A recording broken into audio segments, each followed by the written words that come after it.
You don't belong here. Matt stands on the other side of the conference table. His tie is straight. His shoes shine coldly. The afternoon sunlight outside spills across the carpet. Several unclosed files lie scattered on the table. I stand at the door. A cup of coffee in my hand. The coffee has gone cold. Renee stands to the side. Her eyes avoid mine. HR leans against the wall. The pen in her hand keeps spinning. Matt pushes his glasses up. He says I'm too old-fashioned. He says my processes slow everything down. He says the company needs efficiency. I don't respond. I just place the cup on the edge of the table. The sound is so soft it's almost invisible. He mistakes it for surrender. He smiles with triumph. The conference room lights are stark white. Everyone's expressions are exposed in that light. Renee lowers her head. HR flips through her notes. Matt stares at me. Like a hunter watching prey already caught in a trap. I walk toward the chair. The chair lets out a faint creak. He announces a restructuring plan. He says starting next week all permissions will be reassigned. He says my name isn't on the new list. Renee looks up. The corner of her mouth trembles. I hear the sound of my own heartbeat. But I still don't speak. Matt keeps staring at me. He's waiting for me to snap. I don't. I just nod. I close my folder. I walk out of the conference room. The hallway air is cold. Like the AC was set too low on purpose. I can hear them talking inside. They're laughing. I walk to my desk. The screen is still on. The system panel frozen on the control console. I reach out and turn off the main display. Then I pull out the USB drive. It's black. With a long scratch across its surface. A scar from dropping it late one night 5 years ago. Inside is every system backup. I slip it into my bag. The sound of the zipper is soft. Like a small creature breathing. I sit down in my chair. In front of me is the console I know by heart. 167 interfaces. 36 keychains. Over 2,000 authentication nodes. These are what Matt calls relics of the old era. I know what every button does. I know where every line of code came from. I understand this system better than the system itself. I also know that once I leave, no one will be able to take it over quickly. That's my trump card. Renee walks over from the corner. She stands by my desk. She whispers sorry.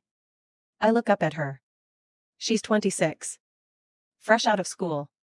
Her eyes hold fear and helplessness. I don't speak. I just nod once. She steps back. She knows she can't help. Matt won't listen to her. No one will speak up now. I open the drawer. Inside is a file with my name on it. And a federal license number. It's the core of the company's operation. Without it everything stops. I was the one who got it approved. I slide it into an envelope. Seal it tight. And place it at the bottom of my bag. The moment is silent. No one notices what I'm doing. They just think I'm packing up. I stand. Pick up my bag. And head to HR. They're already preparing the layoff paperwork. I hand over the signed forms. They hand me a severance agreement. Matt waits at the door. He says it's just optimization. He says he hopes I understand. He says it's progress. I look at him. His eyes carry that smug little glint. He thinks he's won. He has no idea he's already planted the seed of his own collapse. I step out of the building. The sky is blue. The sunlight a little too bright. The wind lifts my hair. I don't look back. That glass building behind me stands tall. Like a giant beast. I know where its heart is. And I know one pull on the right thread will stop it cold. The bus arrives slowly. I get on. The cabin is empty. I lean against the window. My reflection stares back at me. No anger.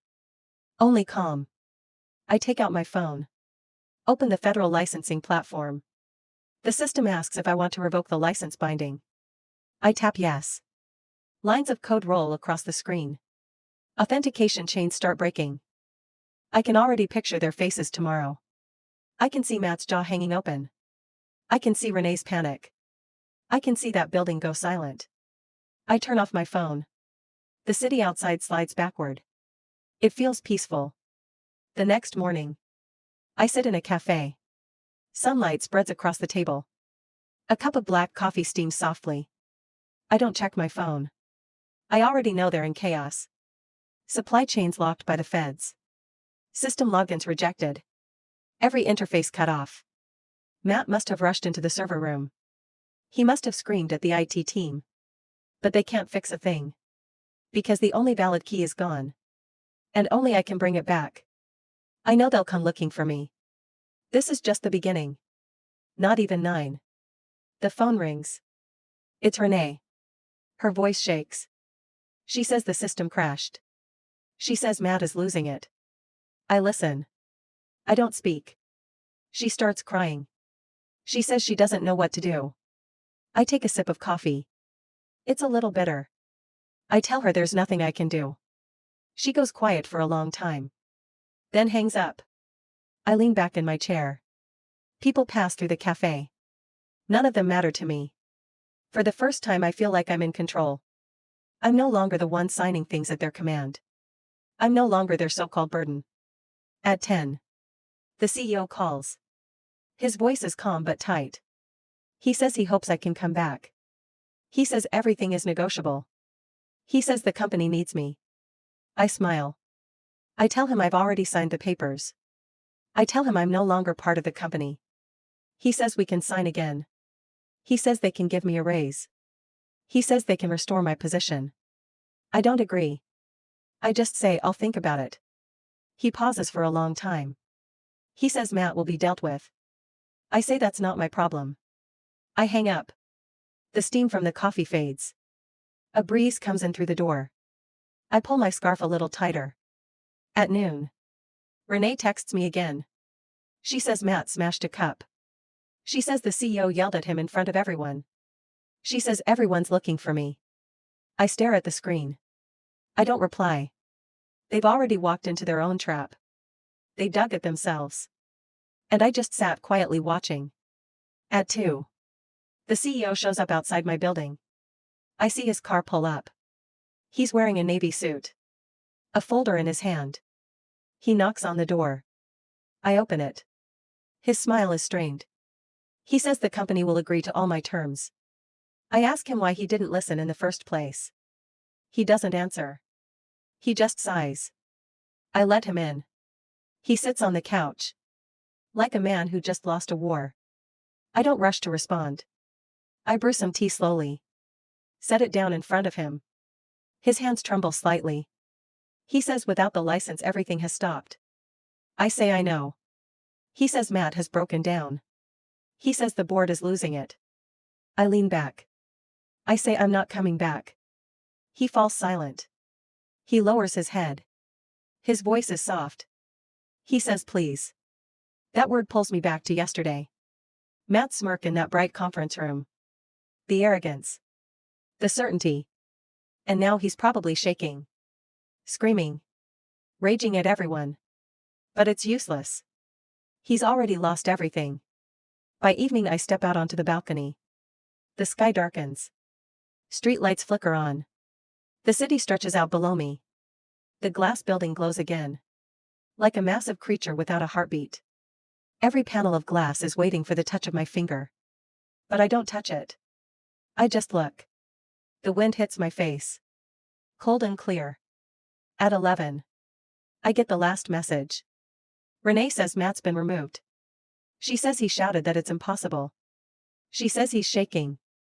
She says he looks like a dog with its teeth ripped out. I don't reply. I turn off my phone. The room falls silent. I lie in bed. This revenge is done. No knives needed. No shouting.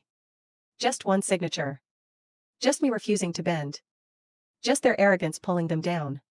The next morning. Sunlight spills in. The smell of coffee fills the air. I open the window. The wind sweeps in. The building still stands there. But it's no longer mine. And no longer weighs on me. I finally feel light. I finally won.